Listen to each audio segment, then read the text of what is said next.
صلی علی رسولہ الکریم اما بعد فاعوذ باللہ من الشیطان الرجیم بسم اللہ الرحمن الرحیم۔ ہوتا ہے کہ مچھر چھانتے ہیں اور سموچے اونٹ نکل جاتے ہیں۔ سودی کاروبار تم بھی کرو ہم بھی کریں گے، نہ تم ہمیں چھیڑو نہ ہم تمہیں چھیڑیں گے، ساری بحث ہوگی رفع یدین پر ہے کہ نہیں ہے، اور نماز ہو گئی کہ نہیں ہو گئی، تراویح 8 ہے کہ 20 ہے، ساری بحث اس پر ہوگی۔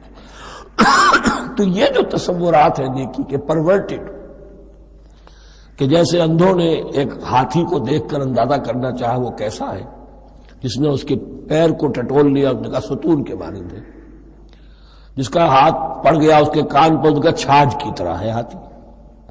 تو مختلف جو ہے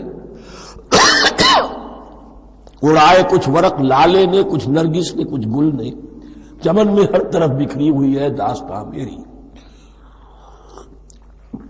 تو نیکی کا یہ تصور جو ہے تقسیم ہو گیا۔ یہ آیت قرآن مجید کی اس اعتبار سے عظیم ترین آیت ہے۔ نیکی کی حقیقت، اس کی جڑ کیا ہے، بنیاد کیا ہے، اس کی روح کیا ہے، اس کے مظاہر کیا ہے، مظاہر میں اولین شے کون سی ہے، ثانین کون سی ہے، ثالثاً کون سی ہے، اور اس پر ایک پورا علم الاخلاق جو قرآن کا ایک مکمل کتاب تصنیف کی جا سکتی ہے۔ ایتھکس، قرآنک ایتھکس کے لیے یہ آیت ایک یوں سمجھیے کہ جڑ اور بنیاد ہے۔ لیکن یہ سمجھ لیں کہ یہ آیت یہاں آئی کیوں ہے۔ پس منظر میں وہی تحویل قبلہ ابھی ہے۔ تحویل قبلہ کے 4 رکوع 15، 16، 17، 18 یہ تو سالڈ ہے۔ اس سے پہلے 14ویں رکوع میں آیت تھی للہ المشرق والمغرب فأینما تولوا فثم وجہ اللہ۔ ادھر بھی پھر اتنی آیتیں چھوڑ کر، اتنا چھوڑ کر پھر گئی لیس البر ان تولوا وجوہکم قبل المشرق والمغرب۔ نیکی یہی نہیں ہے کہ تم اپنے مشرق اور مغرب کی طرف پھیر دو۔ یہ نہیں کہا یہ نیکی نہیں ہے، نیکی یہی نہیں ہے، یہ بھی نیکی ہے۔ جو ظاہر ہوگا نیکی کا وہ بھی نیکی ہے، لیکن اصل سے اس کا باطن ہے۔ باطن صحیح ہے، نیک ہے، تو حقیقت میں نیکی نیک ہے، ورنہ نہیں۔ ولیکن البر، بلکہ نیکی تو اس کی ہے۔ اب یہاں سے شروع ہوا جو نیکی کی جڑ ہے، بنیاد ہے۔ من آمن باللہ والیوم الآخر والملائکۃ والکتاب والنبیین، سب سے پہلے ایمان، تاکہ تصحیح نیت ہو جائے۔ یہ جو ایمان لائے اللہ پر، یعنی جو نیکی کر رہا ہے صرف اللہ سے اجر کا طالب ہے، والیوم الآخر، اور قیامت کے دن پر کہ اس کا کوئی اجر دنیا میں نہیں، صرف آخرت میں مطلوب ہے۔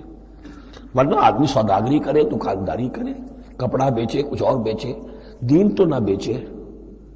دین کا کام کر رہا ہے تو اس کے لیے سوائے اخروی نجات کے اور سوائے اللہ کے خدا کے کوئی اور شے مقصود نہ ہو۔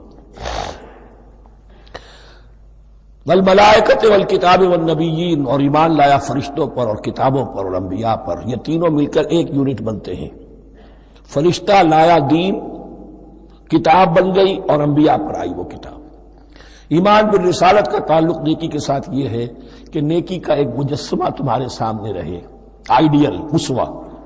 ایسا نہ ہو کہ اونچ نیچ ہو جائے۔ نیکیوں میں بھی ایسا ہوتا ہے، کوئی جذبات میں ایک طرف کو نکل گیا، کوئی جذبات میں ایک طرف کو نکل گیا۔ اس گمراہی سے بچنے کی ایک ہی شکل ہے کہ ایک مجسمہ مکمل، ایک اسوہ کاملہ سامنے ہو جس میں معتدل ہو تمام چیزیں، اور وہ ہمارے لیے اسوہ کاملہ محمد رسول اللہ کی شخصیت ہے۔ نیکی کے ظاہر کے لیے ہم انہیں معیار سمجھیں گے، جو شے جتنی ان کی سیرت میں ہے اس سے زیادہ نہ ہو، اس سے کم نہ ہو۔ کوشش یہ ہو، آئیڈیل یہ ہو کہ بالکل انسان حضور صلی اللہ علیہ وسلم کے اسوہ کاملہ کی پیروی کرے۔ ولیکن البر من آمن باللہ والیوم الآخر والملائکۃ والکتاب والنبیین وآتی المال علی حبہ ذوی القربى والیتامى والمساکین وابن السبیل، اور دیا اس نے مال، یا دے وہ مال اس کی محبت کے علی الرغم، علی حبہ اللہ کی طرف نہیں ہے، علی حب المال، علی الرغم مال محبوب ہے، پھر بھی وہ خرچ کر رہا ہے ذوی القربى قرابت داروں پر، والیتامى یتیموں پر، والمساکین محتاجوں پر، وابن السبیل مسافر پر، والسائلین اور مانگنے والوں پر، وفی الرقاب اور لوگوں کی گردنیں چھڑانے میں۔ گویا کہ نیکی کے مظہر میں اولین مظہر یہ ہے انسانی ہمدردی. اگر یہ نہیں ہے تو نیکی نہیں ہے. عبادات کے انبار لگے ہوں اور دل میں شقاوت ہو، انسان کو حاجت میں دیکھ کر دل نہ پسیجے، کسی کو تکلیف میں دیکھ کر تجوری کی طرف ہاتھ نہ بڑھے حالانکہ تجوری میں مال موجود ہو، تو وہ دین کی روح سے بالکل خالی ہے. یا آپ سورہ آل عمران میں پڑھیں گے لن تنالوا البر حتى تنفقوا مما تحبون، تم نیکی کے مقام کو پہنچ ہی نہیں سکتے جب تک کہ خرچ نہ کرو اس میں سے جو تمہیں پسند ہے. جس سے طبیعت گھبرا گئی، اکتا گئی، کپڑے میں جو بوسیدہ ہو گئے وہ دے دیے، حاتم طائی کی قبر کو لات مار دی، وہ نہیں. جو شے پسند ہے اگر اس میں سے نہیں دیتے تو نیکی کو پہنچ بھی نہیں سکتے، تمہیں ہوا بھی نہیں لگے گی. وَأَقَامَ الصَّلَاةَ وَآتَى الزَّكَاةَ، دیکھیے نماز اور زکوٰۃ اب آ رہے ہیں.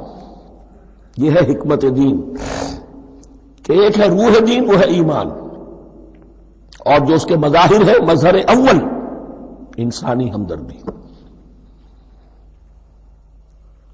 نمبر 2 ہے پھر نماز اور زکوٰۃ، اور یہاں زکوٰۃ کو علیحدہ ذکر کیا ہے اور اس آیت کا حضور نے حوالہ دیا ان فی المال لحق سوى الزکاۃ. دیکھو کچھ لوگوں نے سمجھا بس ہم نے زکوٰۃ نکال دی تو حق ادا ہو گیا پورا. بڑی بے وقوفی ہے. مال میں حق ہے زکوٰۃ کے سوا بھی. اور اب آپ نے یہ آیت پڑھی، دیکھو اس آیت میں کیا ہے. زکوٰۃ کا تذکرہ بعد میں ہو رہا ہے وَآتَ الْمَالَ عَلَىٰ حُبِّهِ ذَوِي الْقُرْبَىٰ وَالْيَتَامَىٰ وَالْمَسَاكِينَ وَابْنَ السَّبِيلِ وَالسَّائِلِينَ وَفِي الرِّقَابِ وَأَقَامَ الصَّلَاةَ وَآتَى الزَّكَاةَ. اس کی کیا حکمت ہے کہ ایمان کو تر و تازہ رکھنے کے لیے نماز ہے، اقم الصلاۃ لذکری، اور انسانی ہمدردی میں مال خرچ کرنے کے جذبے کو پروان چڑھانے کے لیے برقرار رکھنے کے لیے زکوٰۃ ہے. اتنا تو دو نا کم سے کم. بوتل کا منہ تو کھلے، کارک تو نکلے اس کا. اگر بوتل کا کارک نکل جائے گا تو شاید اس میں سے کچھ شربت اور بھی نکل آئے. تو زکوٰۃ ہے تو کارک کے مانند 2.5% ہے، کیا ہے، لیکن یہ کہ اس سے پھر کچھ اور بھی نکلے گا. جو زکوٰۃ بھی نہیں دیتا اس نے کیا کرنا. وَالْمُوفُونَ بِعَهْدِهِمْ إِذَا عَاهَدُوا، اور وہ کہ جو اپنے عہد کو پورا کرنے والے ہیں جب کوئی عہد کر لیں. سب سے بڑا عہد اللہ سے کیا، لست بربکم قالوا بلی. پھر عہد شریعت کا ہے کہ جو ہم نے کیا اللہ کے ساتھ. پھر آپس میں جو بھی معاہدے ہو جائیں، اور معاملات انسانی سارے کے سارے معاہدات کی شکل میں. شوہر اور بیوی کا معاملہ بھی ایک معاہدہ ہے. Marriage is a social contract. شوہر کی ذمہ داریاں ہیں، اس کے فرائض ہیں، بیوی کی ذمہ داریاں اس کے فرائض ہیں. شوہر کے حقوق ہیں، بیوی کے حقوق ہیں. پھر جو بھی امپلائر امپلائی ریلیشن شپ ہے معاہدہ ہے، کانٹریکٹ ہے.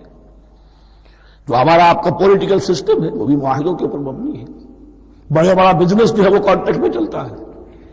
تو اگر ایک چیز پیدا ہو جائے کہ جو عہد کر لیا ہے اسے پورا کرنا ہے تو ساری اسٹریم لائننگ ہو جائے گی تمام معاملات کی.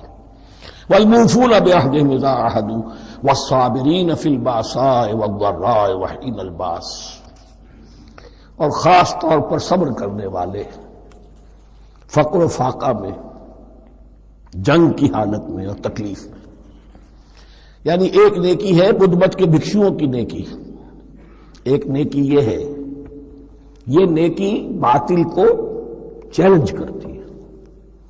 یہ نیکی خانقاہوں تک محدود نہیں ہوتی.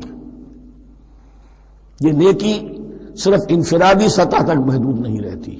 جو نیکی اللہ چاہتا ہے کہ اب باطل کا سر کچلنے کے لیے میدان میں آؤ، اور جب باطل کا سر کچلنے کے لیے میدان میں آؤ گے تو خود بھی تکلیفیں اٹھانی پڑیں گی. صحابہ کرام کو بھی جانیں دینی پڑی ہیں. سینکڑوں صحابہ نے جام شہادت نوش کیا. تو آخری چوٹی کیا ہے؟ گویا کہ سمم بونم جس کو کہتے ہیں ایتھکس کے اندر، کہ اس نظریہ اخلاق میں سب سے اونچی منزل کون سی ہے؟ وہ سمم بونم جو ہے اسلام کا، وَالصَّابِرِينَ فِي الْبَأْسَاءِ وَالضَّرَّاءِ وَحِينَ الْبَأْسِ وَلَا تَقُولُوا لِمَنْ يُقْتَلُ فِي سَبِيلِ اللَّهِ أَمْوَاتٌ بَلْ أَحْيَاءٌ وَلَكِنْ لَا تَشْعُرُونَ. وہ آیت یاد کر لیجیے. اولئک الذین صدقوا، یہ ہیں لوگ جو سچے ہیں.